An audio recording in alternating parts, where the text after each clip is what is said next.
Whoops. I I pressed the wrong button, as oft I do. Now let me. There we go. uh, after 8 shows, I still don't quite have things down the pat. So that's always a troubling sign. Welcome to the Superior Stream, episode number 9, uh, of 10. No, hopefully I'll do more than 9, more than 10. I'll make it to 100 shows eventually. But until then, we're stuck on episode 9, and hopefully this one will be a good one. I got a couple of good topics I want to get into. Some more serious, some less serious, some are just a bit strange. So I'm not gonna beat around the bush. Not gonna waste any time this wonderful evening. Let's get right down to the news, the important news of the day. I simply have to jump on this. Have to get this out. I'm talking, of course, about Red Ash, as it's called in the Kickstarter, and I'll have a link up here for us in just a moment. I should load this stuff up beforehand, but I can't be bothered with that business. But this is courtesy of Tech Raptor, one of my favorite indie sources of news. I guess they're a bit of a smaller fish. But let me go ahead and get them pulled up here. I'll read a bit from the article that that recently surfaced in light of this game's Kickstarter coming online. Let me go ahead and get this up and going here. Window capture. Oh, there we go. Wow, it worked right off the bat. I am hot tonight. Red hot. Making sure we fit that to screen. Okay. And that. Oh, that's another thing I'm working on. But yes, concept kickstarts campaigns for Red Ash. All right. So there's the picture. I'm not sure if it'll. I can't zoom in too much more than that. Oh, there we go. Zoom in. So yeah. So that's the concept art for the new game Red Ash, being developed by Concept, I believe the company's called. Although, if you look at this these characters I have here, they look a bit reminiscent. They look maybe perhaps like maybe a character you've seen before. What I'm going to go ahead and do, I'm going to load up another picture here in just a second and see if you can spot the resemblance I'm inferring here. Let's go ahead and, with the aid of a second internet screen. Oop, there we go. All right. So, Teasel Bone from the infamous Megaman Legends series. All right. Head of the Bone family, as this wikia points out, is the leader of air pirates and is in charge of their battle tactics. Teasel is the oldest son of 3 siblings in a family, and he cares deeply for Tron and Bonbone, which is his siblings. He holds a grudge and rivalry towards Megaman Walnut for continuously beating him and his family. So yeah, if you've played Mega Man Legends, you've probably no doubt met this character, become familiar with his antics. All right, so he has spiky hair. Let's see if we can find another picture of him. Spiky hair, a ridiculous chin line, and boisterous eyebrows. Yeah. So let's go ahead and take a jump back, take a look-see back at this concept art here. Now, it's not a one-to-one here. It's not exactly. This is not. This is not your father's Tron or Teasel Bone. This guy looks a bit different. But it is a bit strange. We have 3 characters. Uh, so are they related? Are they siblings? You know, the guy on this side here seems to have a robotic arm and wield a gun, as does this fellow has robotic legs, which are kind of cut off in this concept art, and he wields 2 revolvers, so he's no joke. And there's some chick here on the side. She looks a bit more reminiscent of another Mega Man Legends character, which I'll pull up here in just a second. Go ahead. Uh, Walnut. I think her name's a bit different. Mega Man. Oh, Mega Man. Mega Man knowledge base. This is some stuff I should have researched a bit before. Mega Man Legends. Because the Teasel was the obvious one. She's a little not as obvious maybe, but we'll go ahead and Mega Man Legends series. All right. Well, I guess she looks a bit like. If we can find her here. Roll casket. There we go. Okay, blonde hair, kind of a goofy hat, fairly skinny. Now, let's jump back to, this is Rollcast, of course, I'm referring to. Uh, this girl right here, hat, hair going all over the place, pretty skinny. So, I guess what I would be inferring is that she is, I guess, the spiritual successor to Roll Walnut. We have Teasel Bone right here, and maybe Megaman on this side with the robotic arm. I'm not sure, but I'll take a little read here from Mr. Dustin Ernest's piece. He explains exactly what we're looking at. Yesterday, Mighty Number 9 developer Concept launched a Kickstarter for the new game Red Ash. And if you're familiar with Mighty Number 9, basically it's a spiritual successor to the classic Mega Man games. So it can kind of be inferred that maybe they have a, I guess, running theme of reinvigorating certain games of a Capcom flavor. And even their name is Concept. But I'm just trailing off here. Let's get back on track. Red Ash, the indelible legend. Oh, legend is in the title, so this is a little bit more than just a mere happenstance. It is described as a 3D action adventure game with third-person shooter elements, which also sounds like Mega Man Legends, and is making mentions of having RPG and open world concepts as well. This is just like if you took away the name Red Ash, this would be a fairly good descriptor of Mega Man Legends. So I think we're kind of getting the concept here. The story details in Red Ash are described as being an introduction that serves to lead into a bigger universe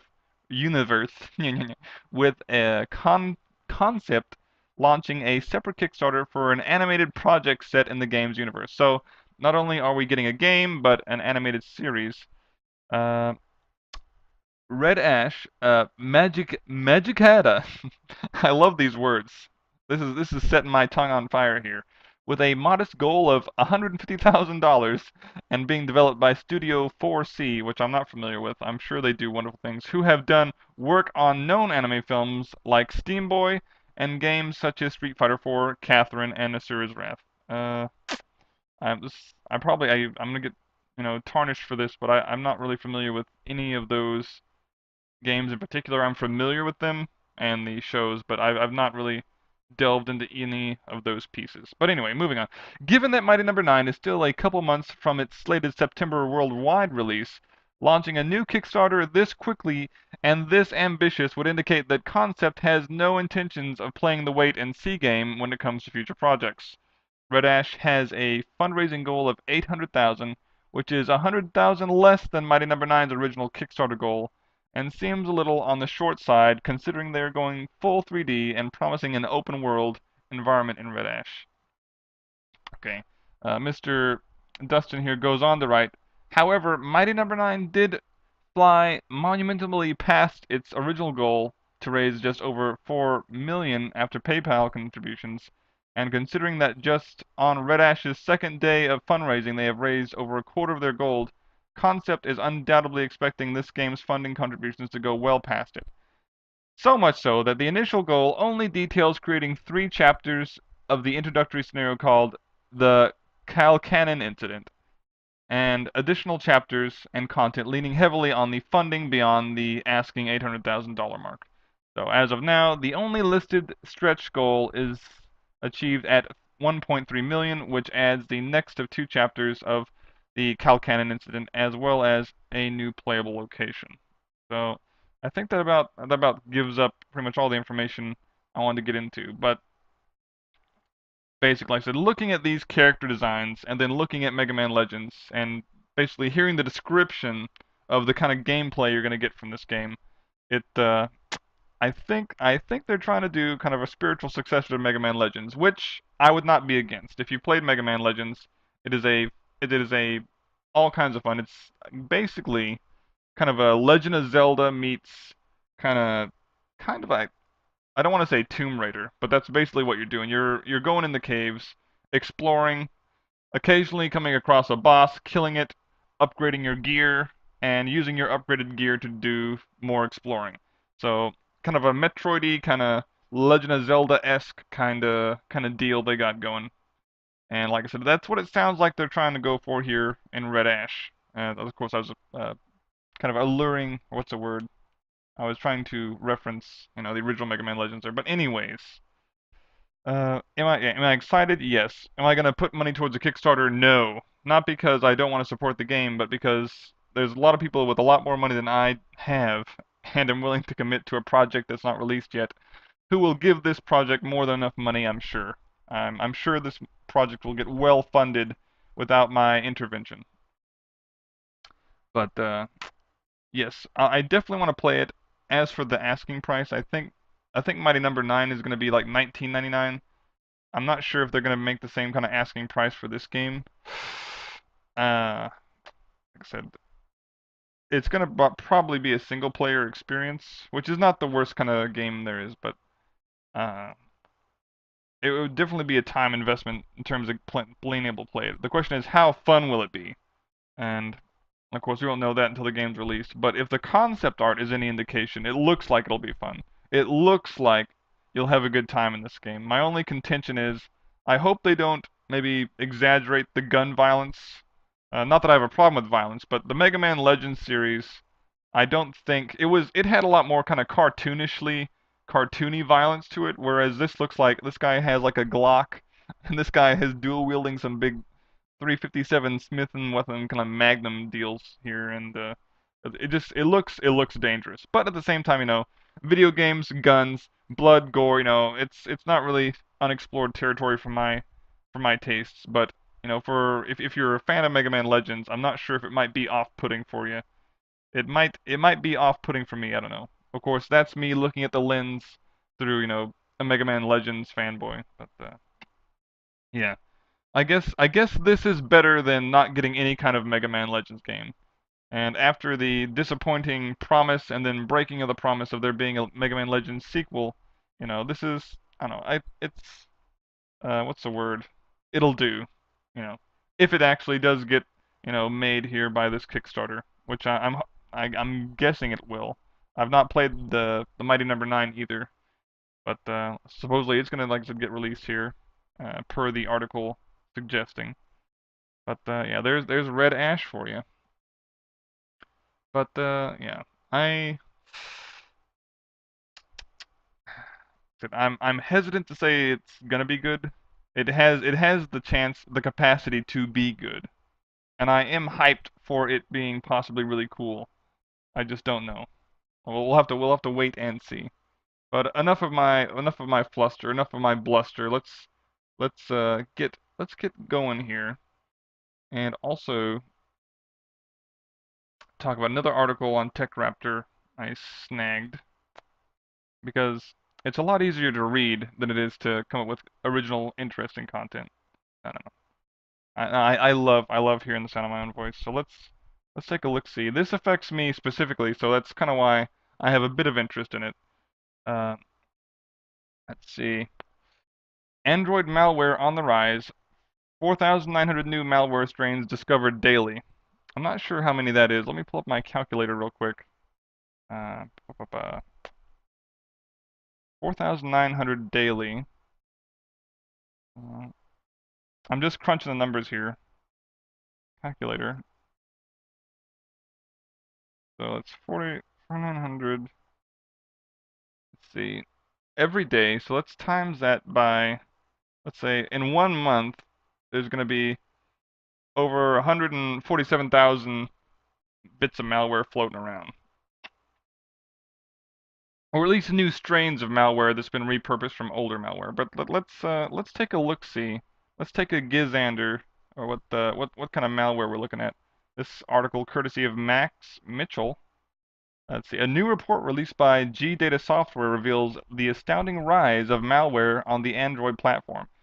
During the first quarter of 2015, analysts at G-Data discovered, that's a lot. That's 440,267 new strains of malware. That's a whole bunch, or nearly 4,900 each day. It's likely that the actual number is larger, as there may be some strains of malware in existence that have yet to be discovered. That's a fairly comforting thought.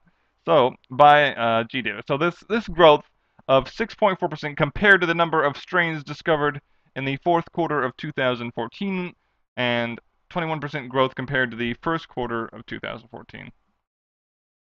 So it's on the rise, is what they're trying to say. A major discovery by GData is that approximately 50.3% of malware on Android platform is financially motivated. So you're looking at adware and perhaps some phishing stuff. But let's go a bit deeper here. This demonstrates a shift that has been occurring gradually in recent years. In the past, most malware was annoying or even destructive to a system, but only rarely had any financial benefit to the person who created it. This recent shift towards financially motivated malware is especially prominent on the Android platform and could be the result of criminals taking advantage of new opportunities, which I can see making sense. You can basically put an app on the App Store for, I think, for free just about, and have it be ad supported. And if there's no one vetting each individual piece of software, I'm sure there's, some kind of process that they go through, but there's millions and millions of apps out there. So I'm fairly confident that one or two kind of slip through the net, so to speak, that come packaged with some kind of mal something or another, whether it's adware or malware. But where'd I leave off here? This report states that about 40% of European users and about half of American users perform banking and financial transactions with their tablets and smartphones. Many criminals are now eager to exploit this newfound reliance on mobile devices. And as the article mentions that, I think also of my phone where I don't have any banking apps. I do sometimes occasionally check out my bank account on my phone, courtesy of some Google Chrome browsing. But let's take a look-see here and see how prevalent this really is. Okay. Also covered in the report is a rise of adware, which I also mentioned earlier. The report notes that free apps which simply use advertisement while they are running are not considered adware, because that is perfectly legitimate form of monetization. It only crosses a line into adware if the app is misleading to the user or feeds additional ads to legitimate apps without the user's knowledge. Adware can be used simply to generate revenue by displaying ads, but can also be used for more sinister purposes like tricking a user into installing malware. Yikes. But, yeah, like I said, if you're an Android person like myself, this is a little bit disturbing. It's a little bit worrisome, seeing as how I myself download quite a few apps of uh, various star ratings across the Android App Store. I try to stick above 4.5 so that I know at least a few people before me have attempted to use and either find successful or not successful the app before giving up on it or actually using it. And like it's I'm somewhat discouraged, like I said, by 4,900 a day. That's a lot. But at the same time, I'm also an advocate of the don't be stupid on the internet form of malware protection, whereas I try to look at each and every piece of software I'm going to download. That way I can see clearly, does this look like it might contain something shady? Am I downloading something that's going to kill my phone, turn it into a little paperweight brick? A little 5 minutes of simply, Googling or researching some kind of app that you want to download can definitely save you hours and hours of headaches in the future. So before you download anything, whether it's on your computer, on your tablet or smartphone, whatever device you're using, make sure you research the app, the software, the whatever you're downloading first. Uh, if you can, run it in a antivirus sandbox first. Because like I said, a few moments of research can definitely save you a lot of headaches, and that's about all I have to say about that. I was gonna go off on another tangent, but my brain started to wander a bit, and I lost that train of thought I was going on. But see that about covers up that docket. Let me go ahead and take a look. See here. And out. What else? What is next? What is next on the docket? Tangential learning. I may have mentioned this once or twice before. If not, then I'm mentioning it now. Tangential learning basically is the idea of introducing new ideas that'll spark people's interest in those ideas and maybe cause them to look into things they may not have looked into before. A really prominent YouTube fellow by the name of, let's see here, I believe his name is Daniel. Let me pull it up here real quick. They did a series, extra credits, there we go. James, here to help me present today's topic. Oh, there we go. Sorry, I was taking a quick look here to make sure this is the right video. And, okay, yeah, that looks good. So let me go ahead and grab this link. Yeah, well, I'm not gonna show the video during my stream, but I will post a link to it after I'm done. I just wanted to make sure I had the right one here. But basically, what I was about to get into earlier, close that out for right now. It's well, extra credits, I should say. Extra credits, they're kind of an educational show. They do all kinds of videos. Some people find them a bit preachy. Some people, don't like the art style. I'm kind of in the middle. Some of this stuff's hit and miss for me, but most of the time they put on a pretty compelling show. So it's just something I watch every so often. They did a piece on, like I said, tangential learning, and it got me a bit interested because, tangential learning, of course. So I thought about all the games, all the books, all the movies that I've watched, and how they maybe inspired me to learn another thing, maybe become interested in a subject I had not considered before. You know, and I think, part of tangential learning isn't all necessarily the media that has, that little piece that gets you on the road to learning something else. It's also, how you're socialized, what you like as a baseline level of interest, and how that'll affect what you like pursue in terms of knowledge.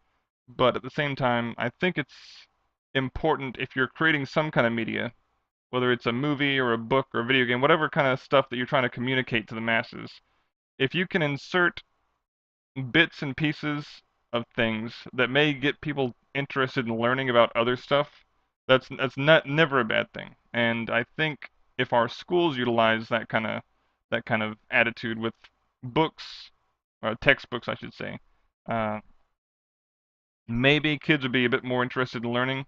If they could maybe find it applicable, you know, to their studies. But what was I going to talk about? Oh, right. Tangential learning as I've experienced it.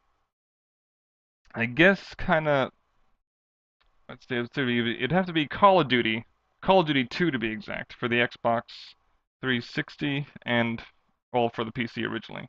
It got me really interested in World War II, and I think that's kind of a thing a lot of guys will get into. Guys love violence. We like war. We like explosions. So World War II has an ample supply of that. And before Call of Duty 2, I wasn't really that interested in World War II. For me, I knew it was a war. It had some guns that I thought were kind of cool, but not really. It was just something that didn't really cross my radar. It wasn't that something that enthralled me. But I played a lot of Call of Duty 2. I played a lot on my 360. In fact, I think Call of Duty 2 is what my Xbox finally bricked on. It was the last game I played. Although when I went to play Call of Duty 2, I was more or less kind of testing it out to see if my Xbox still worked, and that's when the game killed it. But I'm going off on a tangent here. Um, Call of Duty 2, like I said, inspired me to learn about World War II. It fostered my love of World War II weapons, the stories of World War II, the people, figures of World War II. Winston Churchill, Patton. All those famous names. Erwin Rommel, the Desert Fox, all those cool characters from World War II, all their stories and such, and which I probably would have never stumbled across maybe if I had not played Call of Duty 2. Maybe I would have still heard about those figures at some point. Maybe I had heard of them before, but not really, cared enough to really research them or, think about them too deeply. But after playing Call of Duty 2, that I think probably sparked my imagination. It gave me a drive to learn a bit about World War II in regards to history. And I think it also allowed me to like other things maybe I would not have maybe considered, like World War II weapons. I never really thought about until I started learning about them. But that's also more of a guy thing, I guess. Like in guns and explosions and so forth. But uniforms, you know, military hardware, specifically tanks, which I'll get into in a bit. Uh, Music, the culture of the World War II, all that stuff. How it kind of it came together to really, just broaden my horizons in terms of history. And I feel kind of bad having to thank Call of Duty 2 for that, but that's this is how pretty much how I feel about it. But mentioning tanks, as I've mentioned before, I'm an avid player of World of Tanks. Not so much as of late. I've been dabbling in it a little bit in the past. I'll say in the past month. Uh, I didn't actually stumble across it myself. A friend of mine, uh, I won't go ahead and name his name here, but many know him as a wielder of 50 caliber knives, um, legendarily able to sneak through any amount of tall grass and remain undetected. Uh, you'll know who I'm talking about if you know this fellow well enough. Uh, the man who must not be named introduced me to World of Tanks, and I remember when I first started playing it, I thought it was stupid. If you play World of Tanks for any amount of time without any kind of context to what kind of game it is, you'll probably find it stupid as well. What it does, it introduces you to, as it says on the tin, World of Tanks. And uh, basically, you start off playing with tanks that were originally invented like right around at the cusp of 1939 that have probably been in development since like 19, well, maybe earlier than that even. I'm trying to think back. But basically, with the tanks going from like 1939 all the way up to like 1960 in some cases. So almost 20, 20 some odd years, or almost 30 years of tanks. Although some of them are what most people might refer to as napkin designs, tanks that never actually existed but were more or less blueprints. But still, a lot of tanks in the game were actually physical objects that existed in our universe at one point or the other. And like I said, I'm not sure if I would be as interested in World of Tanks as I was if I had not been into World War II stuff at the time. Um, but like I said, tangential learning in place. Um, a lot of what I like about World of Tanks is the history of each tank. And every tank in the game does have a history. If you click on the tank, it has a description of how many tanks were produced, in what capacity the tanks were utilized. Were they just a blueprint? Did they actually, were they actually useful in battle? Were they more showpiece? Stuff that most people wouldn't care about. I find quite enthralling. I like learning about the history of the vehicles. You know, how effective they were in battle. Although I will say the game often will sacrifice realism for the sake of gameplay balance, although some of the developers say otherwise. Many tank engagements happened at well over, I would say well over 1,000 meters, but well, not all of them, but a good portion of them, depending on how good the gun was, could happen at well over 1,000 meters. But a lot of the battles take place like in fisticuff range for in regards to tanks, probably at around in game at around like 500 to 600 meters max. Anything more than that, and the game kind of lets artillery handle those longer 700, 800, 900 meter shots.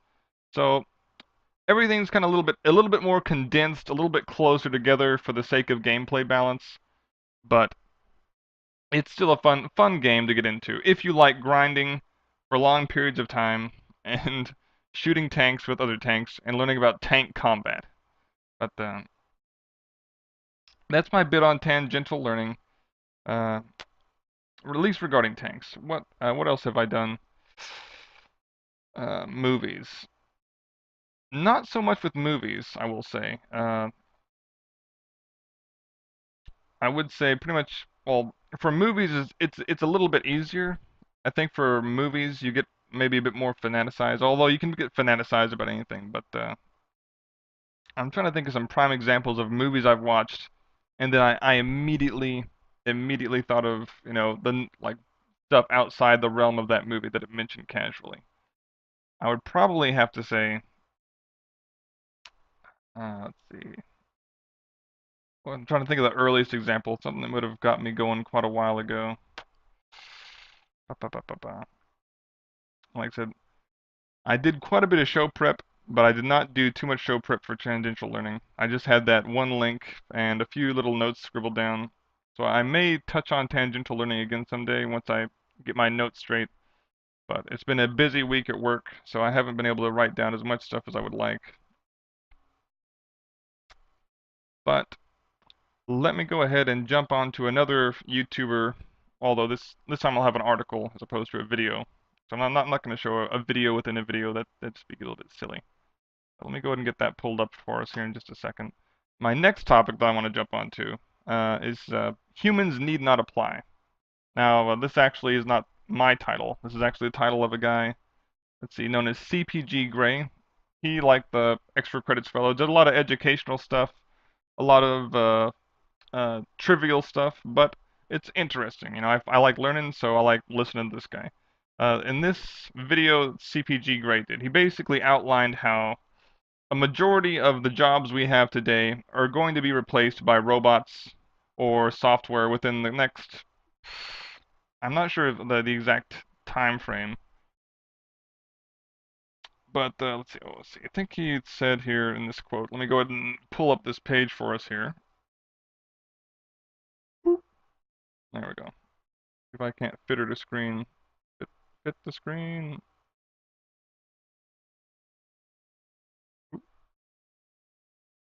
Okay, I think I see what's happening. There we go. Let me maximize it. All right, there we go. So allow me to zoom in for a second. This actually is not the video's uh, text itself, but rather a rebuttal a fellow made to the Luddite fallacy, I think. And if you're familiar with the Luddite fallacy, basically it goes like this.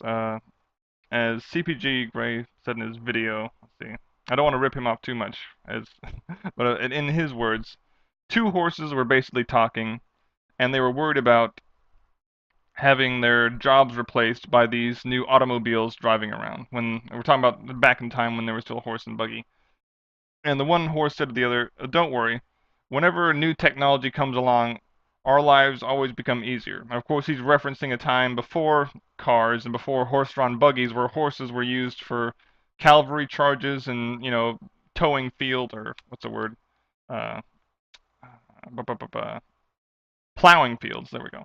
Plowing fields and cavalry charges in war. So before horses became mostly used for horses and buggies, they were usually more laborious, hard, and often deadly trades they had to engage in.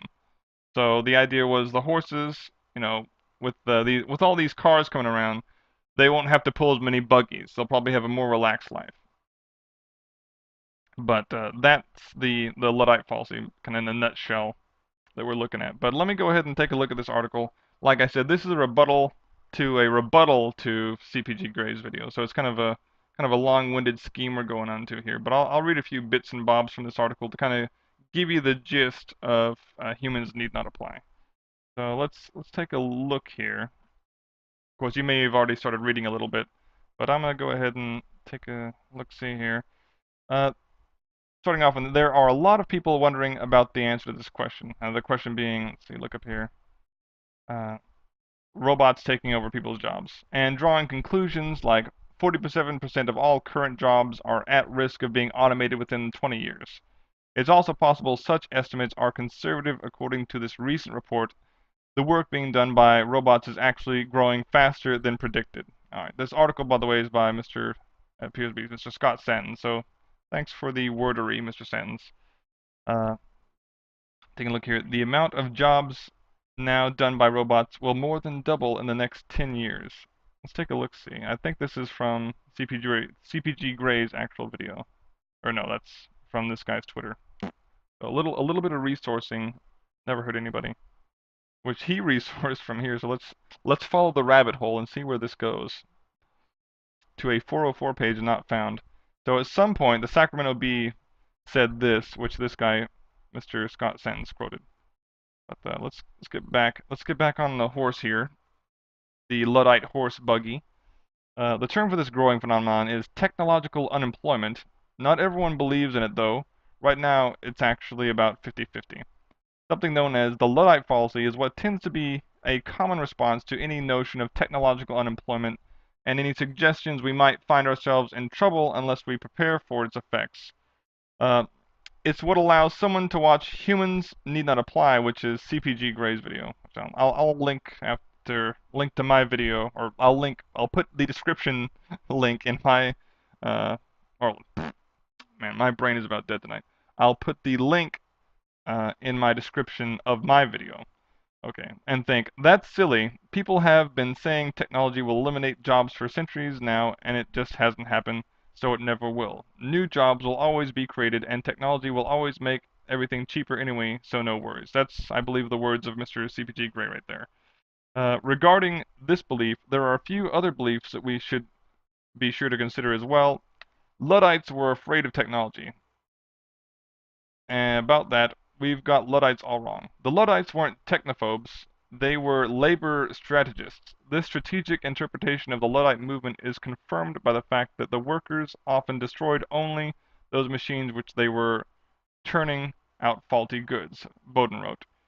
It was still true, of course, that a worker who spent maybe I should just about retire for the night. I got some more steam left in me. I may need a drink of water though here in a second. It was still true, of course, that a worker who went on strike could easily be replaced by someone from the army of unemployed people willing to be strike breakers, at a time when nascent trade unionism was harshly suppressed. Since machine breaking brought the factory to a halt, it was not only a functional substitute for striking, it was also much more effective. Alright. They didn't break the machines out of fear, they broke the machines as a tactic. And there's another quote here. You futurist types always talked about mass unemployment due to technology and are always wrong. Alright, the logic, he says, that because something has always been the case, it will always will be, can be really dangerous logic to cling to. And he goes on to say, examples from people who might want to reconsider this use of logic. Chimps love me. I hear they can be dangerous, but a chimp has never once ripped my face off, so it obviously never will. Another example is condoms. I've never once gotten an STD or anyone pregnant. Obviously, that will always be the case. And finally, here we have, I used to always wear my seatbelt, but I've never actually gotten into a car accident, so obviously that's never going to happen, so why bother? Alright. Just because something hasn't been perceived by us as happening doesn't mean it's not happening or that it will happen. Alright. Let's see, how much further do we have to go in here? This guy goes on and on. Let's see if we can grab another little bit down here. Growth, blah, blah, blah. But, here's his blog. You know, support his Patreon if you like more of this article. But I'll let you guys read a bit further if you'd like. Go ahead and shut that off though. So yeah, humans do not apply. I definitely recommend watching the video by CPG Gray. Like I said, then I'll have that link down in my description. I'm a bit concerned. Not being a Luddite myself, I don't think. You know, I'm not a man of the fields. I don't toe the plow. I am a little bit concerned with the increase in software bots. Software bots basically are any kind of software that would more or less take over the position that I currently hold, which is just a guy behind a computer tapping away at keys to fill out forms for bits of bureaucracy that most people never see, you know. That's the job of these bots that are going to be taking my job, if that makes sense. And where went my train of thought? Like, this technology that I'm talking about is already here, and it's only going to get better. So, on the bright side, it's good that, you know, I won't have to do my job eventually when the machine takes over. But on the flip side, I won't have a job when my when my job gets taken. And you know, and this little comic he has down here. Let's see, I'll bring this back up real quick. Where is it? Oop, that's not it. Little comic he had of how it should be versus how it is. Uh, Damn, a robot took over my job. Now I have to look for a new source of monetary income. Whereas, of course, how he thinks how it should be, yay, a robot took over my job. Now I'm free to actually enjoy life. That's in theory how it should work, of course. But often not is the case. You're more or less put into another, I guess, some would say wage slavery. I'm not that pessimistic. The wheels have to keep turning in our society, and that has to be done by people that are working. Um, and not that I don't enjoy work, and I think everyone should follow their passion. I would like to at some point uh, follow a bit further down the medical path career, but you know those grapes are really high up on those vines right now for me. So in the meantime, I'm just gonna try to make ends meet with the job I currently have. And like I said, I'm thankful for the job I have, and I enjoy the job I have. It's a job that is about helping other people, and I'll get to that here in a little bit. Uh, but like I said, my job is one that can be replaced, and in time it will be replaced. And the reason is that uh, another quote from CPG Grade, not in his words, not my own really. Uh, Robots and software bots don't necessarily have to be perfect. They don't have to be the machines that do everything exactly 100% right all the time. They just have to outperform humans. And humans notoriously set the bar pretty low once they get compared to machines. You can't outrun a train, you can't fly better than an airplane, uh, and it's pretty hard to stack as many crates as a forklift. In each of those instances, machines just blow humans out of the water. So at the point where software bots start doing the jobs that I would do, desk jobs, jobs where there's really not that much need for a human once a bot can really do it. Uh, like once they get that capacity, it'll exponentially kick more and more people off out of the workforce because why should you pay a guy minimum wage to sit behind a counter and work a teller machine when a robot could do the job for pennies of electricity? Why would you have a call center full of happy, bright-eyed employees when you could have a machine that handles every single call, uh, that does everything you want it to do, and it follows your every talking point and selling script that you could manage to put together, you know, and a machine that could always please the customer, knows exactly just what to say, can interpret subtle changes in a customer's voice to change its approach to a customer service situation. That technology is already here. It's not perfect. It's gradually getting better, and once it surpasses the quality that humans can currently output, that's when humans like myself will be quite in trouble, especially guys in my field. But the guys a little bit further up the totem pole than me, software designers, engineers and such, they're a little bit safe for right now, but robots are coming after their jobs as well. Once we've figured out a way to program a robot to program, which I believe they're already doing. But yeah, there's that bit. So that about covers humans need not apply for as much as I want to talk about it. I'll probably talk about it again once I have a bit more steam in me. But I'm pretty tuckered out tonight. So let me go ahead and jump into a more relaxed topic, a topic I can really get into, sink my teeth into. Let's see here. And that's jank ass fixes or janky ass fixes. On the last show, I did talk about my toilet paper pop filter, my toilet paper lampshade, and my um, improvised piping for my air conditioner ventilation. I still have a couple other fixes I've yet to unveil to the public, and with good reason. A lot of these fixes are really janky, but I feel that I need to share my knowledge. I need to let the people know these wonderful technological advancements I've pulled through and put together. So with the aid of a little bit of MS Paint, I'll go ahead and pull that up here. I'm going to see if I can't illustrate for you some of my fine engineering work. So let me go ahead and get this put together here. And let's see. It'll take me just a second to get this up and going.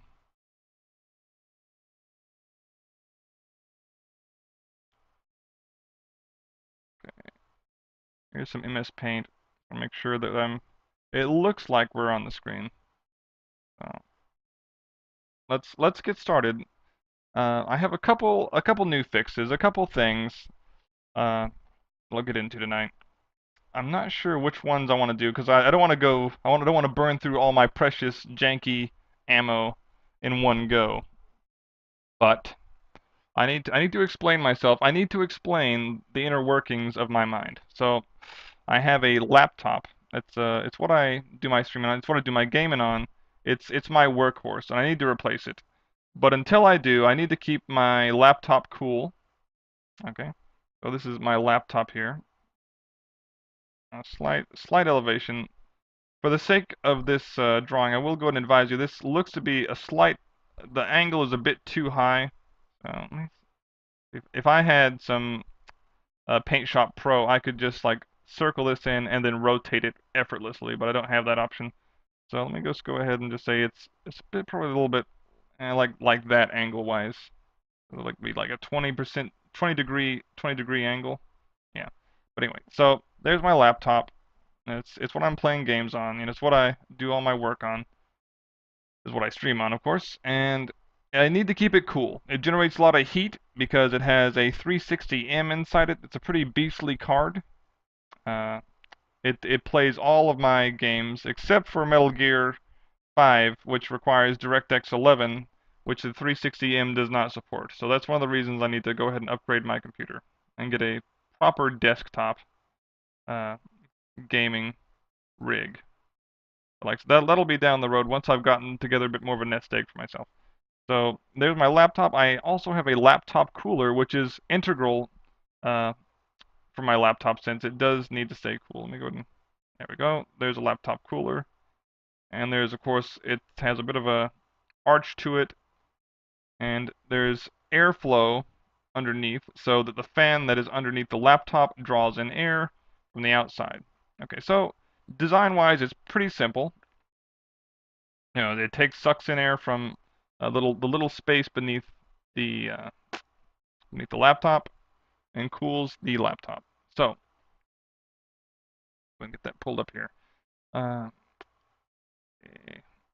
Now there is a bit of an issue. Now, even with my laptop cooler, called the Thermaltake. Oh, that's the brand, Thermaltake.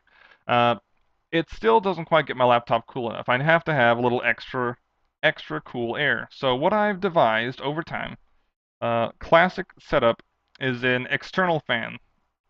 So what I do is I have a fan outside my computer, like so.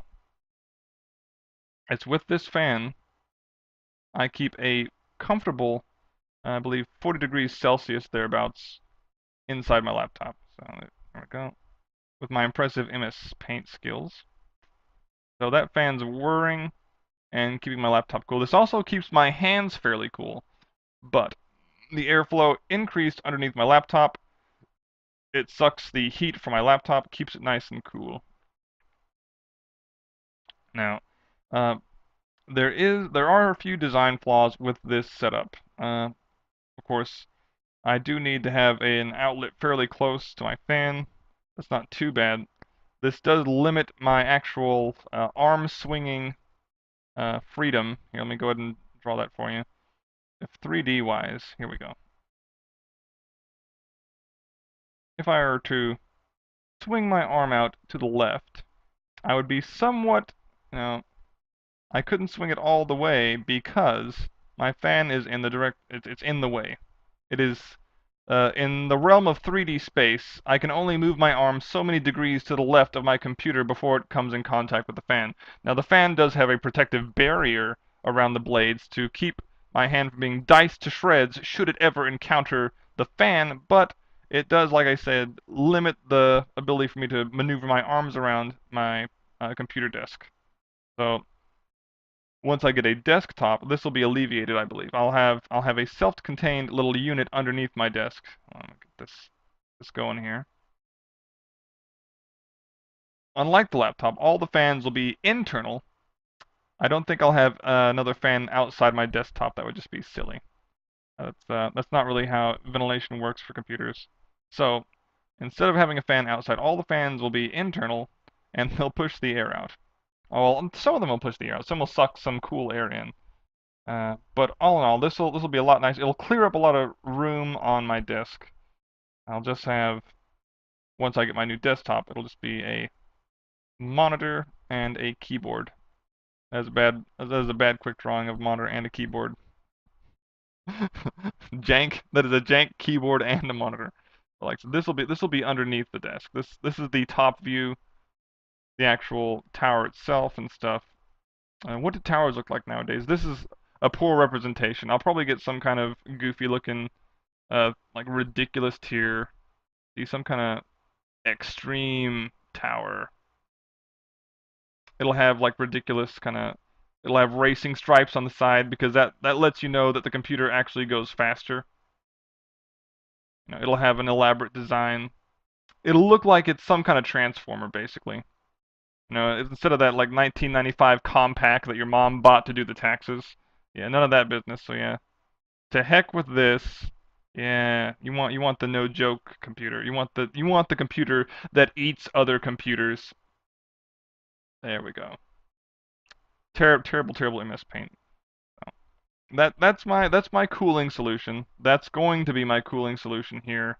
Once I get a new computer, it'll be all self-contained. It'll be nice. I'll be a happy camper. But, let's go ahead and go to my. Well, I could do one more fix. This one. Let's see. That's one we got pretty recently.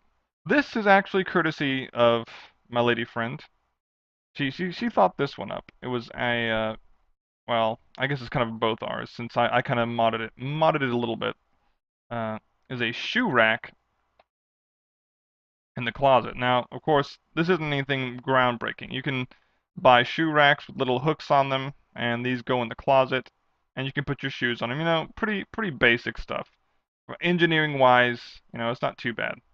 Now, what I did though, no, you can put shoes in there, but you can put any number of tools. So, while my shoes were far too big to fit in said shoe rack, and she doesn't really like to keep her shoes here, what I did is I converted it into a tool rack. Because I'm not one for throwing stuff away. She actually did buy it for a shoe rack for me, but I'm like, I'm not putting my shoes in there. And it has an opening for bits and bobs you can put in there, which is nice. And more racks for shoes. However many racks you'd like along the outside. It's really a wonderful device. Like I repurpose it entirely for tools and such, which is what a guy would do. You're not going to put shoes in a shoe rack. You put shoes on the floor where they belong. Oh, Nelly. But that's my shoe rack fix. And that's enough janky fixes for right now. I'll have some proper janky fixes, some truly questionable paths I've taken in engineering later. But let me go ahead and shut that down. Let me go ahead and see here. I've tried to be a bit fillery tonight. I did a lot of article reading, and I may have been too fillery. It's already closing on 10 o'clock. Let me scoot down a bit more in my docket. Okay, here. This will be a nice juicy tidbit to read on for a bit. Something that's actually worth listening to. But let me take a look. See, as I speak, my Steam just started to download something. So let me go ahead and pause that real quick. Oh, it's actually downloading the game that I'm about to talk about, or an update for a game I'm talking about. Let me go ahead and pause that though. The game I'm laboriously trying to get to is a game called Road Redemption. Okay, so what is Road Redemption? Road Redemption is a. Well, actually, allow me to Google that for you. Road Redemption is a spiritual successor to Road Rash. And I say that, and I just got done talking about Red Ash, and I'm starting to notice a theme here with video games. It's like, can anybody come up with a sincerely unique, interesting idea? Not that I'm bashing Road Redemption or Red Ash, or Mighty Number Nine. If you can make a good game, I don't really care what inspired you to make it. You know, I'm not. I don't really care if the game has ideas previous games have used. As long as the game is good. Although of course if you're releasing the same game over and over and over, who's gonna buy that nonsense? Madden, Call of Duty. Oh, jokes. Yeah, that's what I get for not having a co-host. I gotta make myself laugh. But let me go ahead and stop talking. Road Redemption. And I think I can show, I believe I can show the trailer for Road Redemption. Let me go ahead and take a look-see here. Okay, I think you should be able to hear the audio. I'm gonna go ahead and try and stream it as well, and we'll see here in just a second. Now this is the trailer for Road Redemption. This is a game I recently purchased. So just give you kind of an idea of what we're looking at here. Terribly enjoyable by Cinema Blend. I would say that's fairly accurate.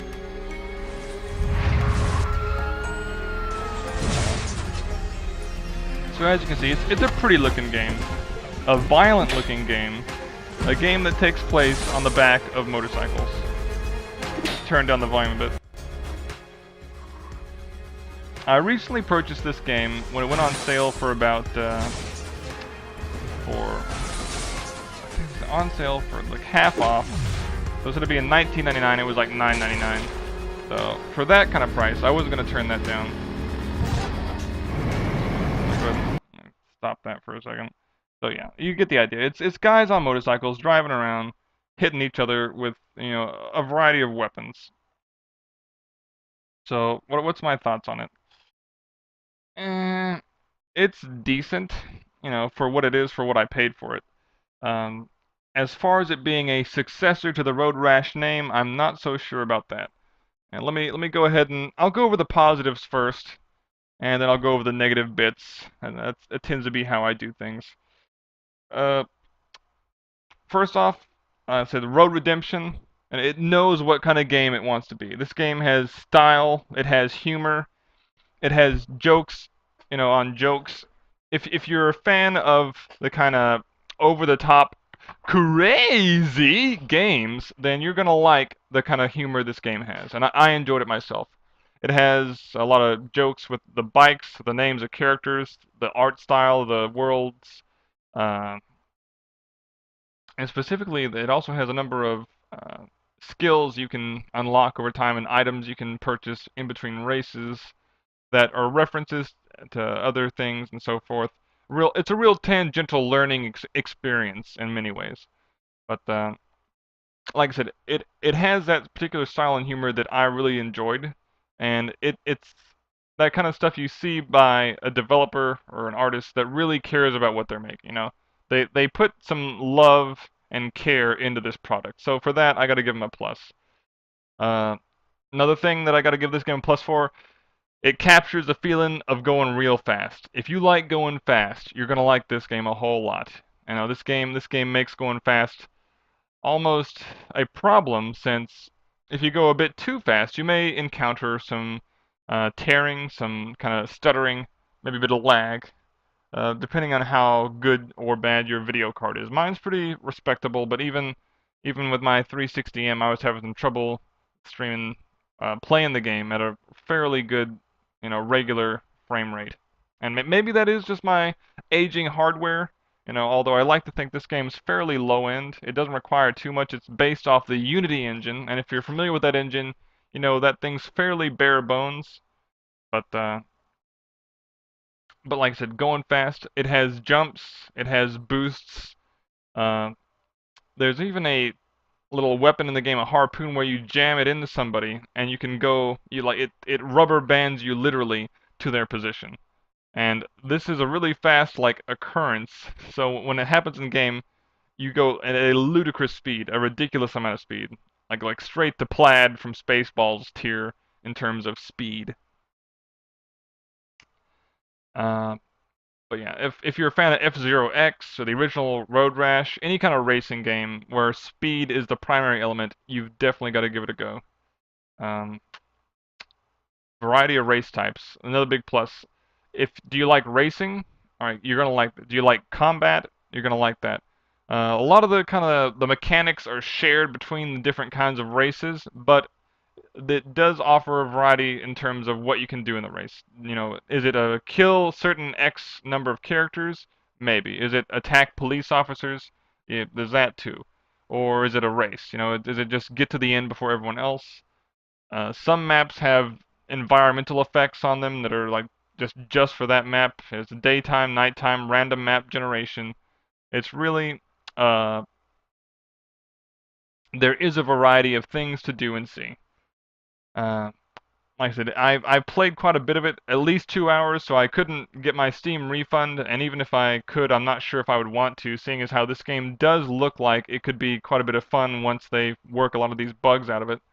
But speaking of bugs, let me get over to the bad side. Again, this is an early access title, so like I said, there's a few optimization bits and bobs that could be worked on to make it run a little bit smoother. Um, you'll notice at some points you'll get caught on geometry. You'll jump around a bit. Specifically, I had a lot of frustrating moments in game where if I got hit by a vehicle, my guy wouldn't crash so much as he would get pinned to the vehicle and be unable to free himself, which is humorous, but very, very frustrating if you're trying to win a race and you were in first place for a good while and then you're now in, 10th place. So, like I said, gameplay-wise, the optimization issues can end up screwing you.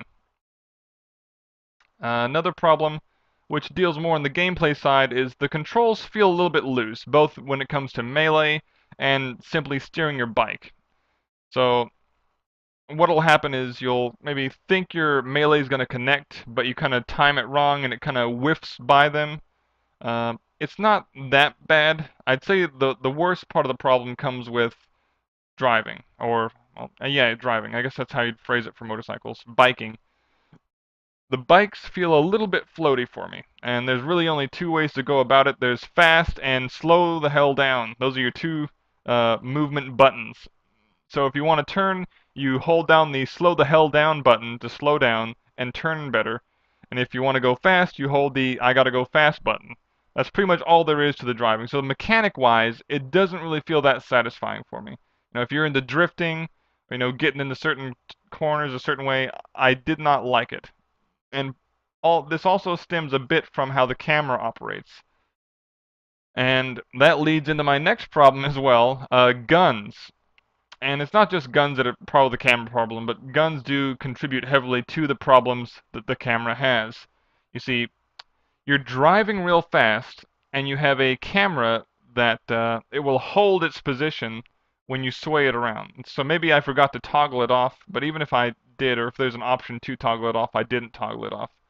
So what this means for you guys who are kind of lost here in my thoughts is that you could train your gun on somebody and draw your crosshair on them with the camera, but you lose sight of what's ahead of you. And when you're racing, you really need to know what is ahead of you. This is vitally important. And your camera will stick where you leave it. So this means you need to look left while you're driving, get a crosshair on your target with your gun, shoot the gun, make sure the guy's dead, resume driving straight all the while, then pan your camera back in front of you, which is also your crosshair, and try to avoid traffic all the while. Now, this doesn't sound too harsh on paper, but actually trying to shoot someone, mid-race can be quite the challenge. So more often than not, instead of actually trying to aim at people, I would simply hold my gun out in front of my bike and just shoot people by just getting behind them. It was a lot easier than trying to finagle my camera to left or right or wherever to try to focus on a target. But on the topic of guns, like I said, I'm a big fan of Road Rash. My favorite Road Rash by far, Road Rash 64. Great game, wonderful game. Definitely recommend you pirate it if you've never played it. But Road Rash 64 and for all the Road Rash games I've ever played, they never had guns. And again, I talked earlier in the show about how I was a little bit dismayed with guns. I have no problem with guns. I love guns. In fact, I think more games should have more guns. But the only instance where I'll probably clash with that is when the style or the gameplay suffers because of certain guns or the implementation of guns. Specifically in this game, I wouldn't have minded maybe so much if the guns were more cartoonish. Uh, like a gun that shoots, like flaming skulls, or a gun that shoots, uh, rabid little weasels or uh, prairie dogs, something like that. Something that was just completely off the wall and unbelievable to fit the universe that you're in. But instead, what you have are a lot of realistic guns, which in my mind, they feel tame in this universe and out of place in what I would usually consider a Road Rash experience. So I know that's crazy though, isn't it? They're too tame. You have like shotguns, AK-47s, and little pistols. And like I said, when you have all this hyperbole of weapons that are just literally catching on fire when you crit hit people, the guns just don't feel that satisfying for me. They accomplish what they need to do, which is allow you to engage foes at a distance, but seeing as how most of the game takes place as a race rather than of a gauntlet, although the gauntlet is an important part of the race, uh, you're often more than not saving the gun for killing uh, guys on bikes that are just harder to kill than regular guys. So for me, guns in this game are very situational and out of place, and I don't like them. That being said, they don't outright ruin the game, but they don't really do much to add to the game. Is I guess pretty much what I'm saying. Oh, but it's kind of a downer, but overall, what's my final verdict? I would say don't buy it unless it goes on sale like I bought it. At which point, go ahead and give it a try. If it's not 50% off, I would say, wait a bit longer. You can make it.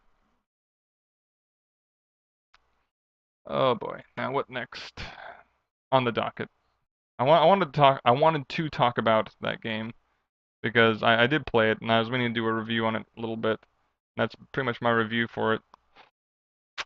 And I want to go a little bit further than an hour tonight. We already had an hour 9, but let me go ahead and see here. What little bits and bobs do I want to get into? I did want to talk about the current issue with our veterans. I think I even have that in the topic description. Well, yeah, someone needs to go ahead and talk about it. So let me go ahead and pull it up. I said it's a bit of a downer topic, but it's something that needs to be, talked about. It's in the news. It's in the popular media.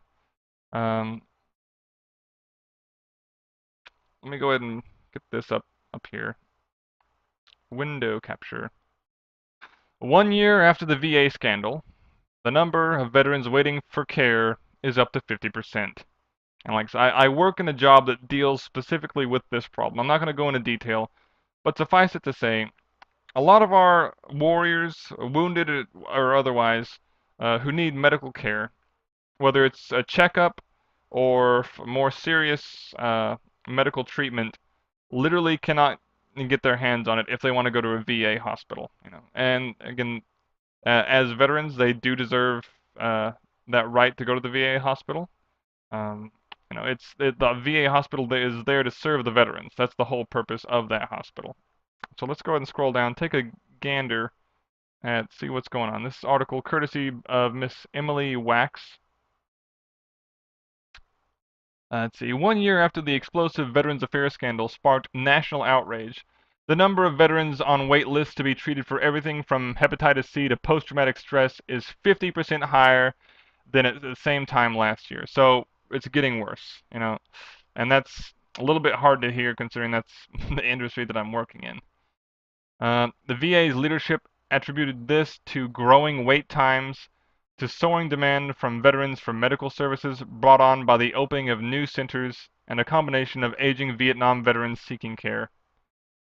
The return of younger veterans from Iraq and Afghanistan, and the exploding demand for new and costly treatments for hepatitis C. Okay, House Committee on Veterans Affairs budget hearing scheduled. Wait a second, I think I may have read that wrong. Ahead of the House Committee on Veterans Affairs budget hearing scheduled for Thursday, VA leaders also warned that they are facing a $2.6 billion shortfall in their budget. They said they may have to start hiring freeze or furloughs unless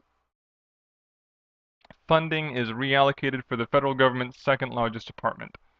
Amid tense debate, VA Secretary Bob McDonald earlier this year asked for flexibility to reallocate billions of dollars in funds from the $10 billion that Congress established last year to fund private care to help former troops struggling to obtain appointments or who live far enough from a health center.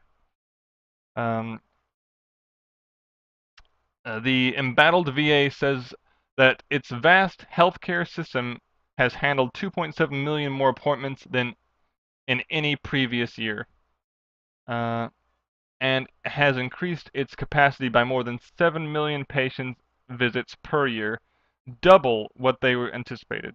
The New York Times first reported this week. VA made more than, or the VA made more than 2.9 million authorizations. That's kind of where my job falls into place there. For veterans to receive care in the private sector between June 1st, 2014 and June 1st of 2015, which is a 44% increase in authorizations when compared to the same period in the previous years. So yeah, basically for you guys not in the know, there's an act called the Choice Act, and I'll post a link to that here as well. Basically what it entails is it allows veterans to get service from private practice doctors. And you're asking, well, why do they need service from private practice doctors? What's the problem with the VA? Well, like this article is going over, there's literally not enough hands on deck. You know, they're filled to capacity. You have veterans in wait lines that are above more than 30 days. No, that they can't get treatment. And you know, if you sprained your ankle, it's not that big of a deal. You know, you can wait for however long you need to. Just wrap it up, put some ice on it. But, you know, maybe for a guy whose heart stops beating every so often and he has to, like, get shocked to restart it, it's kind of a big deal. It's kind of something that needs to be attended to very quickly. And, like I said, this isn't just, you know, an isolated case here or there. This isn't, you know, one or two guys, you know, forgot to check their calendar. This is a significant portion of our veterans that are literally being underserved by their government. Now, if you want to go ahead and read the rest of this article, I'll post a link to it in the show description here once I wrap my show up here.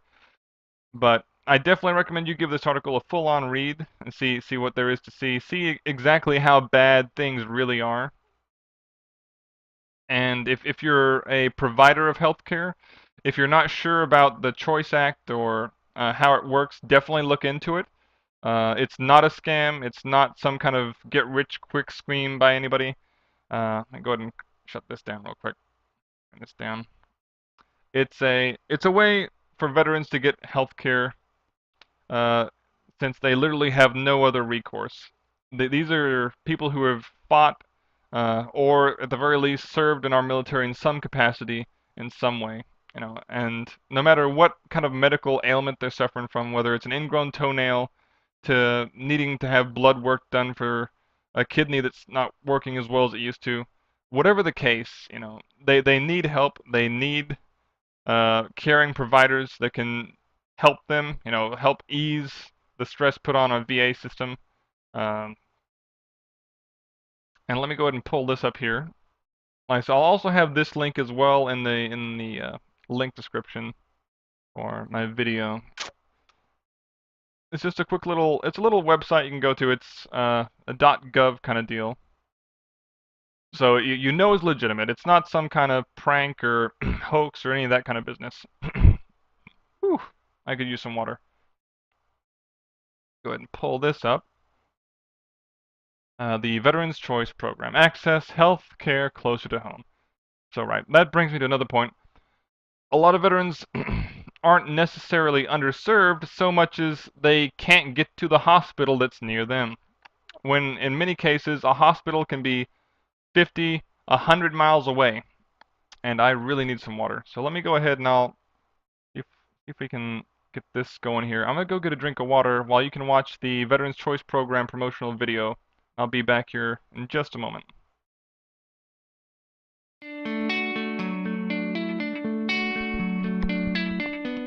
Hi, I'm Martin Taylor. I served in the United States Army from 2001 to 2010.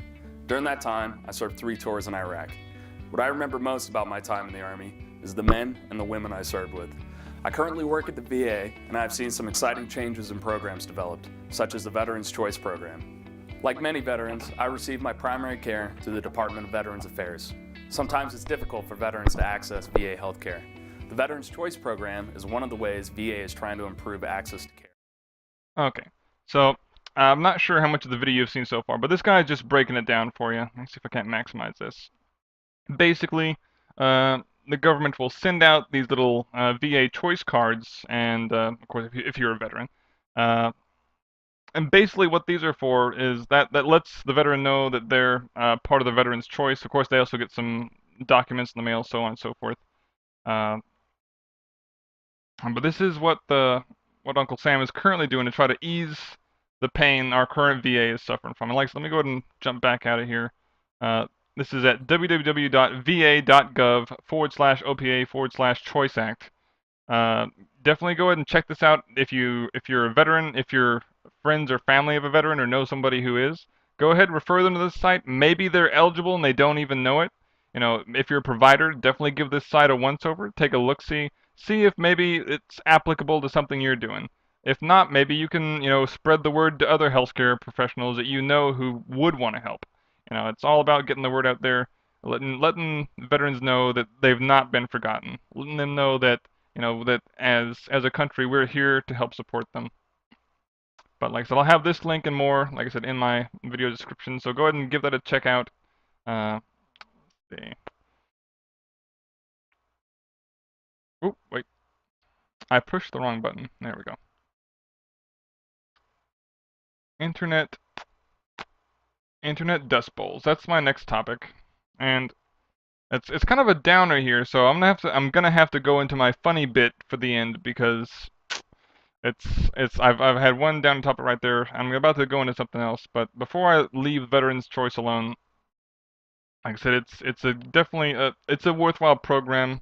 It's not any kind of Ponzi scheme. Definitely give it a look at. All right. And of course, any veterans out there listening, thanks for serving, guys. But like I said, let's go ahead and move on to let's go ahead and get to the Internet Dust Bowl, as I've called it.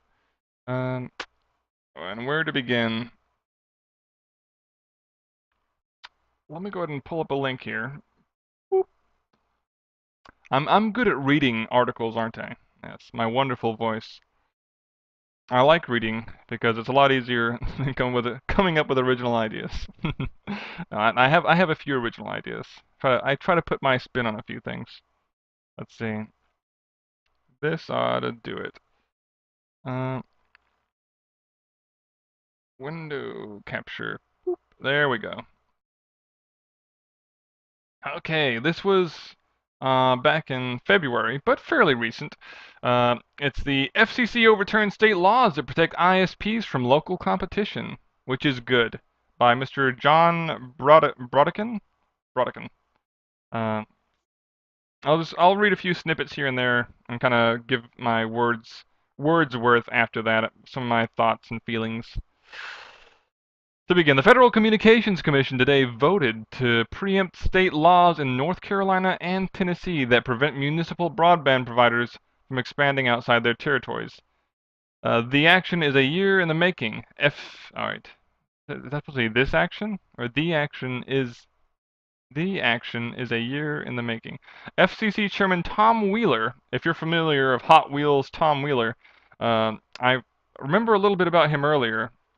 Basically, he used to be a big lobbyist for telecommunication services before he jumped ship and kind of basically threw them under the bus, as some might say, and called them out as being the greedy and maybe monopolistic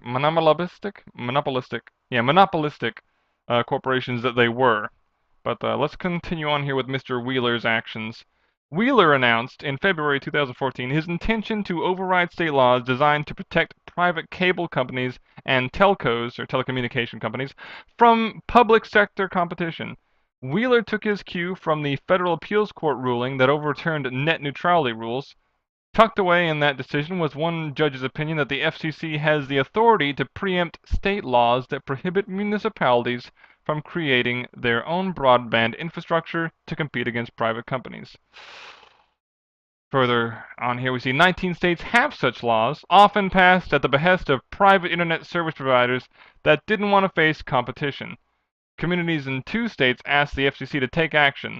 The city of Wilson, North Carolina, and the Electric Power Board of Chattanooga, Tennessee, filled petitions that led to today's FCC action. Each offer broadband service to residents and received requests for services from people in nearby towns, but they alleged the state laws made it difficult or impossible for them to expand. So, what does this all mean? What's all this internet jargon that I'm spouting right now? Well, in some parts of our country, actually many parts considering how big this place is, there's not really a reliable source of internet. It comes out at a trickle. Right now, for all of our talk of being the best in the world when it comes to just about everything, we are, I think, ranked 46th or 47th in internet, like behind Zimbabwe and some other goofy places, or some place in Romania. I don't know. I'll pull up I don't know, I'm not going to do that. It's too much work. But go ahead and Google internet speeds ratings by country, and we're way down on the list, behind some embarrassingly ridiculous places. A little bit of water to wet my whistle. Now I lost my train of thought thinking about that water. That's some tasty water. But like I said, yeah, large swaths of typically rural areas are underserved by big telecommunication companies, both when it comes to cable and internet. And in many cases, they have no recourse. There's no one willing to run lines out to them, no one willing to build internet Wi-Fi towers. It's really just a matter of living out in the middle of nowhere. And it's this living out in the middle of nowhere that, like I said, just makes it hard for these people to telecommute. And that kind of leads me into my next point of telecommunication, or telecommuting, I guess is the word I would be using. If your town, if your city does not have the infrastructure to allow them to telecommute, to do business online, your city, your town is going to suffer economically, socially.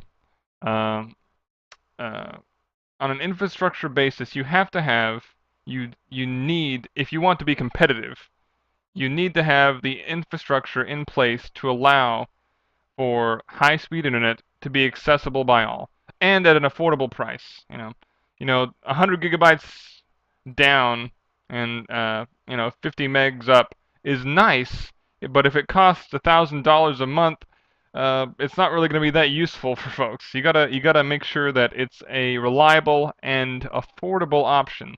And like many places don't have this option, unlike like we're starting to talk about here, Chattanooga in Tennessee and North Carolina in Wilson. But let's go ahead and read a little bit more of the article here. You can't say you're for broadband and then turn around and endorse limits on who can offer it, Wheeler said today. You can't say, I want to follow the explicit instructions of Congress to remove barriers to infrastructure investment, but endorse barriers on infrastructure to investment. You can't say you're for competition, but deny local elected officials the right to offer competitive choices, which is basically what big telecommunication companies have been doing for a while. And as the layman, as the guy who doesn't, care about internet, well, like your question would be, why should I give two shits? Well, like I said, it's never good for monopolies to exist. I would say, I'm trying to think of a time when it would be good to be a monopoly.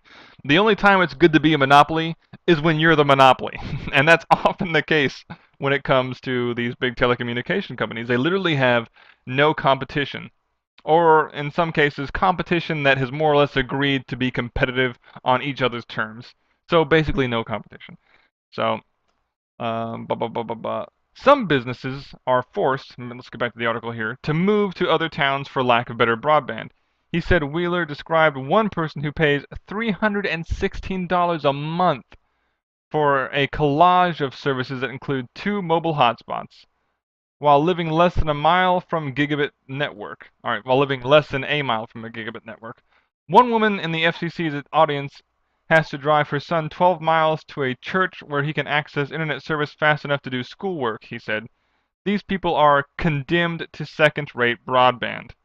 Uh, like I said, as the article points out, people are literally they're running away from the internet dust bowl, and that's what I refer to it as. Now, someone else may have actually called it an internet dust bowl before I did, and if so, credit goes to them. But if not, I'll take credit for it. The internet dust bowl. It's basically areas that have no reliable internet whatsoever, or if the internet is there, it's laughably bad. Like 1 megabyte down and 0.5 megabytes up. You know, at the very bare minimum of what you need to be considered high-speed internet. Although I think our high-speed standards have been raised, many large telecommunication companies haven't bothered to really live up to those standards. So go ahead and check your speed out once we wrap this up and just see how bad your internet really is. But I keep deviating from this article here because I have little bits and bobs to chirp in, but let's go ahead and see how much more we have to go here. A little bit more. Let's see. Let's skip ahead a little bit. Our focus is really about wanting to serve our neighbors who have little or no access to broadband. EPB Communications VP Dana Bailey, I wonder if we're related, told ours yesterday. We're hoping that the FCC votes in favor of our petition, but we'll have to understand any ramifications of anticipated legal challenges before we move forward. Let's see. I believe what they're referring to are legal ramifications from big telecommunication companies, because whenever someone slightly murmurs that there might be competition for big telecommunication companies, they are quick to cry crocodile tears about competition and how it's unfair and how they have a legal right to certain parts of jurisdictions of areas of municipalities, you know. Big telecommunication companies saying they have a legal monopoly over certain parts of the U.S. And they'll bring out their lawyers in full regalia to fight tooth and nail to make sure they can hold on to as much territory as they can control as they possibly can. But yeah, go ahead and read this article in full. I just wanted a little bit of a jumping off point to kind of give my little personal spiel, my little announcement. Since I'm being oh so political tonight, if you're moving, if you're going someplace, or if you just want to make a statement, if you are moving, make sure you tell your congressman, your local state representative, your senator, whomever you want to email or fill up their inbox with junk with. Let them know on your way out. I would have liked to lived where I was living, but I felt like the internet infrastructure in my area was cost prohibitive. It didn't allow me to expand my business the way I wanted to. And that's why I'm moving to X place that offers better services for a cheaper price. Maybe in the future, if you upgrade your services, if you allow competition, I may move back. But in the meantime, I'm taking myself and my money to a place that allows me to expand without having to kowtow to monopolies. Let your senator, congressman know that. Let them know the reason why you're leaving is that you have terrible, terrible internet. Or if you're not moving, if you're just a person who lives in some part of the America's backwoods, which there are quite a few, mind you, go ahead and write. Go ahead and tell them my internet is terrible, and the reason it is terrible is because large telecommunications companies are underserving me. They're not providing the infrastructure. They don't give a damn, and I'm underserved. I can't start up my business. I'm economically prohibited from engaging in my community. You know, both infrastructure-wise and in other capacities. I'm just throwing out big words now because my mind's starting to go to mush. It's been a long day. Take a swig of that water. Yar, matey. Mm. Oh, pirating. I'll have to get the pirating here as well. But, yes, speak out. Yell at the top of your lungs. I'm mad as hell, and I'm not going to take it anymore. If you would so please, if you would hear my voice, take the time to read my email I'm sending you right now, to know that I am quite perturbed. I am thoroughly disgruntled. I am absolutely, unapologetically irate. XXXXX. Oh. And let your representatives know that you are not pleased with the internet you're getting, unless you're actually pleased with the internet you're getting. At which point, let them know, like, thank you for allowing Google Fiber to be laid, or thank you for letting my local municipality lay their own internet lines, for letting them lay their own fiber lines. You know, let them know that they're doing a good job when they do that. But dang. What else do I have? Okay, I've just about whittled down my stuff. I have one more thing that I wanted to get into. I don't have the link on hand, but I have it committed to memory, so I'll go ahead and get into that. That is Accursed Farms. Let me go ahead and write that down in my show notes as well, because I thought I had that written down in my show notes, but I did not. Accursed Farms. Basically, there's a fellow. His name escapes me, but the name of his channel is Accursed Farms. And he posed a good question for me in a video, which I'll link. Link the video. I'll have to make a note of that. Link video to piracy. Talking about piracy. When I'm referring to piracy, I'm talking specifically about software piracy. He was asking his fellow fans, of which he has quite a few, at what point do you consider piracy a legal or would be a reasonable recourse for abandonware or software in general? What's the rules? Because we fly under the same flag, yar, of piracy, of getting our booty however we please. We fly that flag, as pirates. A lot of people have a negative connotation of that, like we're stealing. We are stealing. But the question comes to mind, what are we stealing from, or who are we stealing from? So I'm going to try to answer a few of those questions and try to make my case for piracy when a case can be made. So, first off, I think any game that is no longer being produced, that is no longer earning any royalties for the company that it was originally created by, I think that game is fair game to be pirated. A good example of this would be Jurassic Park Genesis, which let me go and I'll pull that up right here in just a second. Park Genesis. You can find it on Amazon. I believe you can also find it on Newegg. Pull up this link here for you.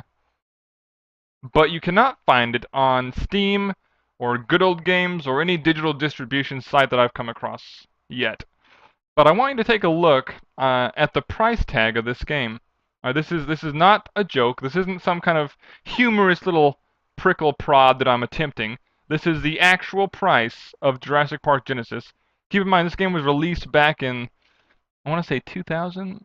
When was it released at? It's an old game, okay? It's back when computers actually came with disk drives as a big selling point. So let me go ahead and get this pulled up for us here, and prepare to be horrified and amazed, both at the same time. So here we have it. Jurassic Park Operation Genesis for PC, coming in at $484.99, plus $4.54 for shipping and handling. But close to $500 for a PC game. It has 3D park building action, okay? Now, I love sim games myself. I'm a big fan of Majesty the Fantasy Kingdom. I'm a big fan of Roller Coaster Tycoon. I love sim games. I've never paid more than $100 for a sim game, and I sure as hell am not going to pay $489 for a sim game that was released in 2000 some odd 2 or 2000, whenever it was released.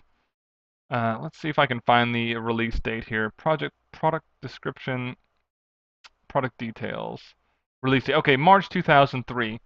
So yeah, World of Warcraft wasn't even out yet. It was released back in like 2006 or so, I think. So yeah, this is an old game.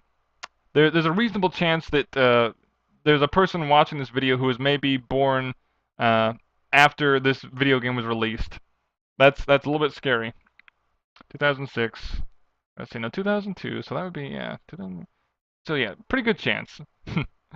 And as the title says, dream it, build it, survive it. Hold on, let me get my good voice. Dream it, build it, survive it. The adventure can be yours in Jurassic Park Operation Genesis. Yes, that's the game. Now I'm sure in 2003 this game was the bee's knees. I actually did pirate this game myself because I was curious. I heard it was a cult classic. I decided to give it a go, and actually it's pretty decent. I was pleasantly surprised. I didn't play it that much. I got a little ways into it and found it was a little bit complicated for my sim tastes, so I kind of let it go for a while. I may revisit it in the future, but for right now it's just gonna sit in my library of mini games I've yet to play. But my point is, I was able to pirate it for free, for however much it costs to download it from the internet, you know? For mere pennies of the dollar. I didn't hurt any developers. I didn't take any money out of any developer's pocket. Like I said, this game is being resold by some price gouging monster from Goldman's Distribution. Let's follow the rabbit hole. Feedback rating. Let's see some of his other projects from, let's see, Star Trek Deep Space Nine: The Fallen for $179. Are you for reals, Mr. Goldstributin? Yeah. Or how about, let's see what else he has here. Rock Band 3 Wireless Pro Drum. Okay, maybe that is worth 200. No, it's not. It's not worth $299. Get the hell out of here, Goldstributin. Let's see what he has on page 2 of his wonderful product. I mean, yeah. What was my joke gonna be like? Of his reasonably priced products. Okay, he has Odyssey 2, the video game console.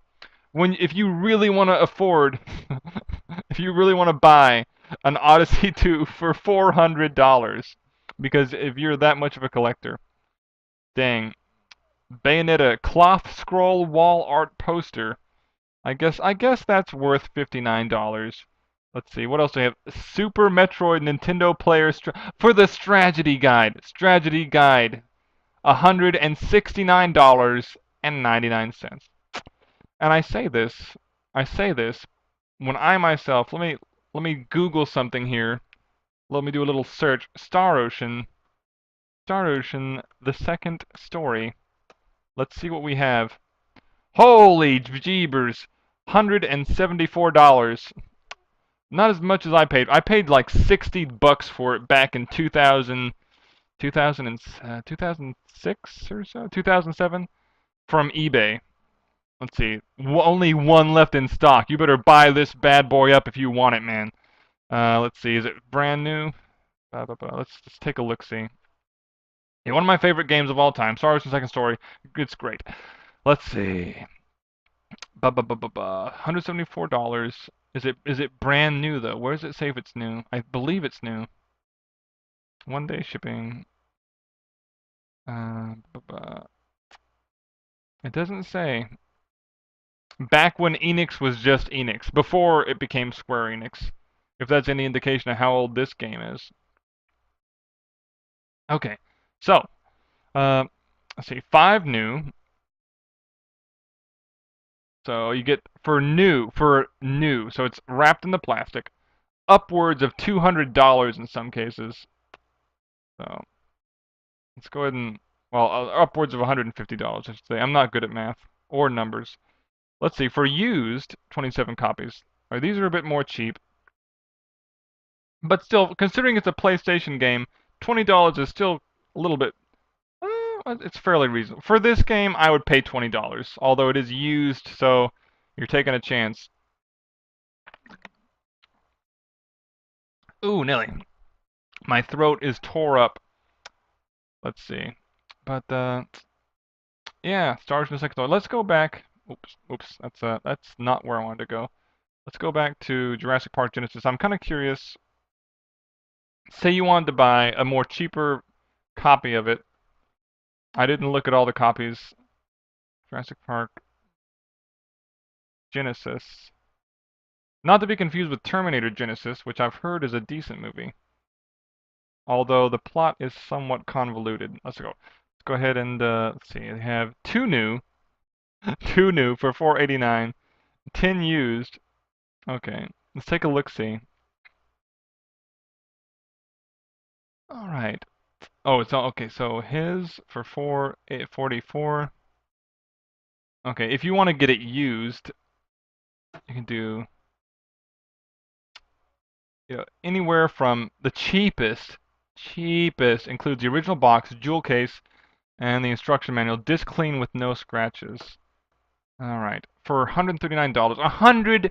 $139 is the cheapest you can get it used. Rationalize that purchase for me. Like, unless you are just an consummate collector, I could never rationalize that amount of money for that kind of game at this day and age. So yeah, if the game is out of print, if it's no longer giving the publishers or developers any kind of revenue, pirate it.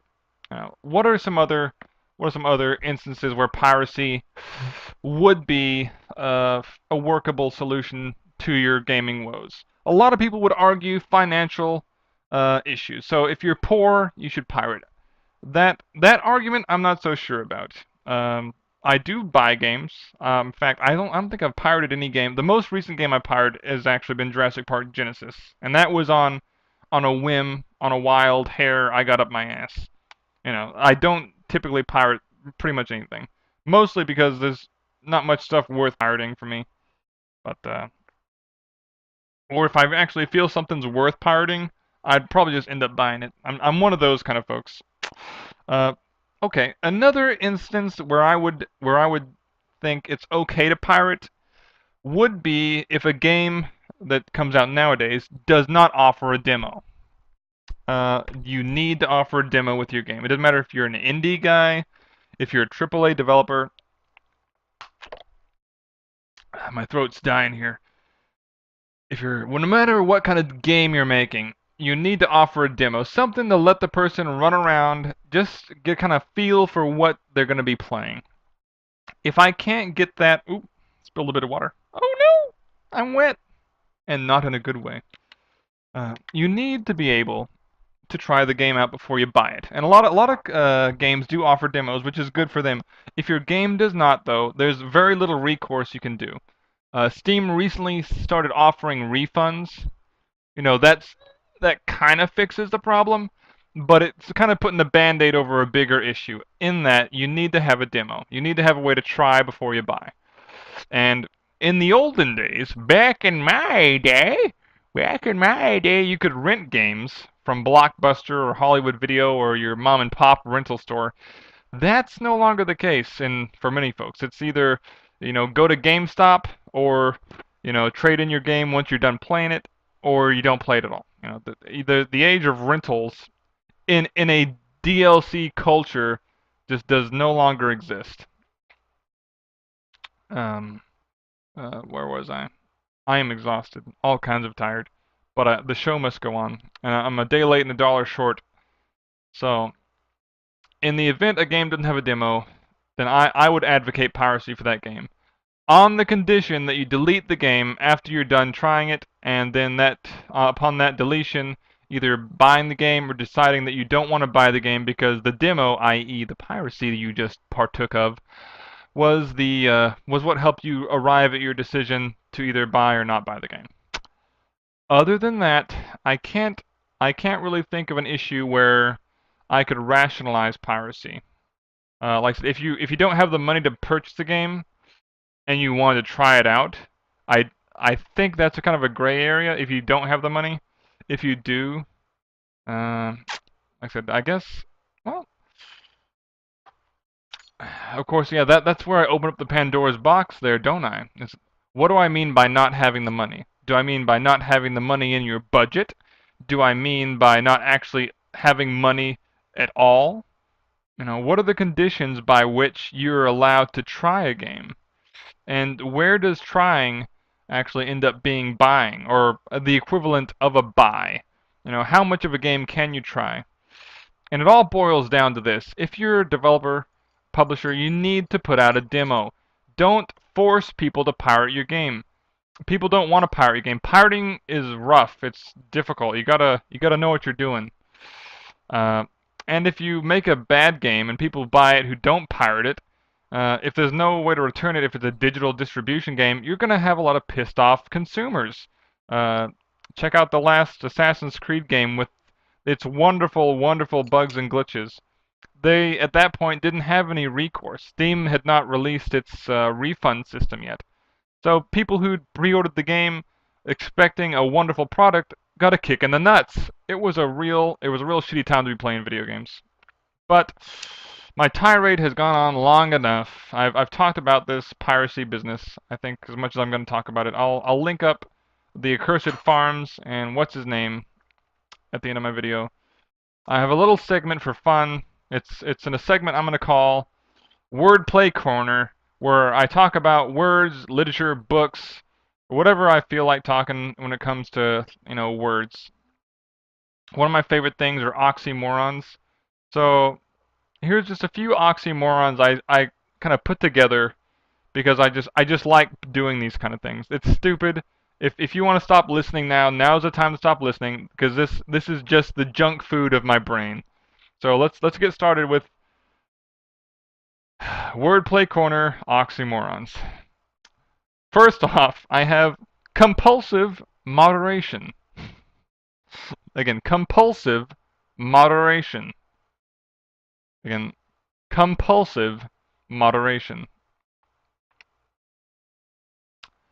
How to use it in a sentence. The wino tried to engage in a matter of compulsive moderation with his drinking. Next up, this one's a bit dark, but I'm going there. Consensual rape. Again, consensual rape.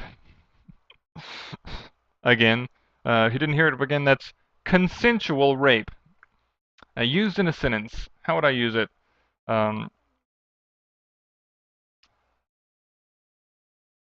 The football athlete at his local high school found that the unconscious girl was happy to engage in some consensual rape. All right, let's move past that terrible one, because you can't make rape funny.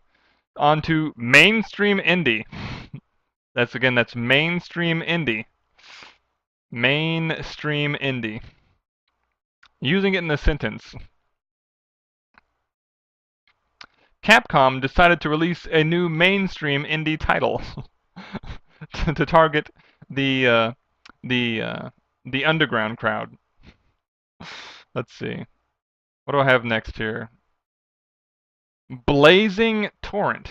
Again, that's Blazing Torrent. Blazing Torrent. Let's see. I'm not sure if I could even come up with a sentence that I could use Blazing Torrent in, but as soon as I wrote that down, I was like, I love the phonetic sound of that. Kind of makes me reminds me of Blazing Saddles. But what can I do Blazing Torrent? I think I kind of have an idea. I could kind of put it together. The water vortex turned into a blazing torrent when someone lit a match near an oil spill. That's about as good as I'm going to do. Alright, next up. Nonviolent mugging. Again, that's a nonviolent mugging. A nonviolent mugging. This isn't mine. I can't take credit for this oxymoron. I actually read this in a article from a website that shall not be named, which talked about a woman who was defending herself from a person who was mugging her. and the description of the mugger, or the mugger's crime, was a non-violent mugging. And I was like, a non-violent mugging? How does that occur?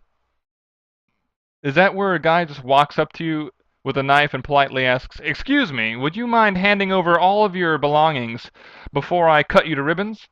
Is that how a non-violent mugging occurs? I think so. I don't know. What's another one?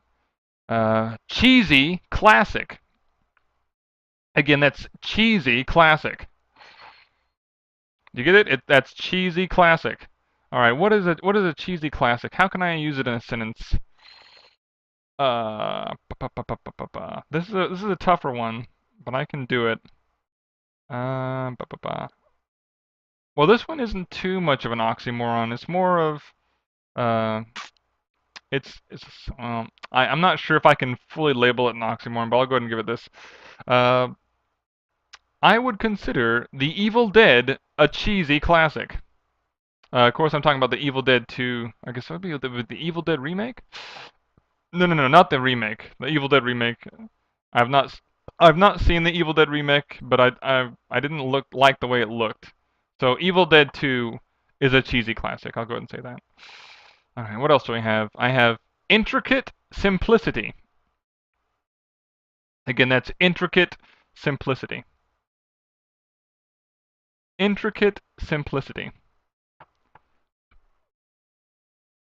For this one, I guess I could kind of describe my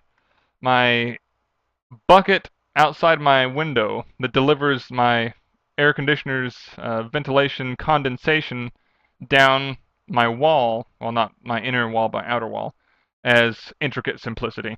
It's a very intricately put together device that gains in simplicity. But those words together are a nice oxymoron. Although I should have labeled maybe some of these juxtaposition. I don't know. But it's too late now. I'm already almost done with the list. So let's go ahead and finish it off with healthy junk food. Healthy junk food. Again, that's some healthy junk food. Used in a sentence. How would I phrase that? Healthy junk food. I'll tell you what's not healthy junk food. That is some corn Doritos. Some Cool Ranch Dorito chips. Those are not any kind of healthy junk food I'd like to eat. Some healthy junk food would probably be some mixed nuts and maybe some mixed nuts will do the trick, or some celery with some peanut butter on it. And with that, I think I'm about out of words. My mouth is starting to dry up. My throat is dying. I can't talk anymore. So with that last swig of water, I'm going to go ahead and call it quits. I'm closing in on just 2 hours. I feel like I've done a great show. I put out a lot of content if you like listening to my voice. So I'm going to go ahead and see if I can find it. I hope I didn't accidentally close it out here. Where did I put it at? It's floating around here somewhere. Where did I put it? Watch my stream have been dead for a while. No, it's still going. Uh-oh. Actually, no, it's not been going. Be a Kuaz. Be a Kuaz. I just now realized I never clicked the start streaming button. So what this means is I have a recording that is massive, and I need to go ahead and stop this stream I'm doing. I feel like such a silly goose now because I forgot to press this button. I'm such a silly goose. But what this also, I could edit my show today if I wanted to, but I'm not going to because it's too much work, and I feel like I don't want to critique anything I've done so far. I feel like it's all been good. I don't want to take away from the majesty that is the randomness that is my mouth. So I'm going to start uploading my stream that was never actually a stream right now. Again, if you liked it, press like and subscribe buttons. You'll be doing this long after that I've uploaded this, of course. But in the meantime, have a nice night, and thanks for watching my show.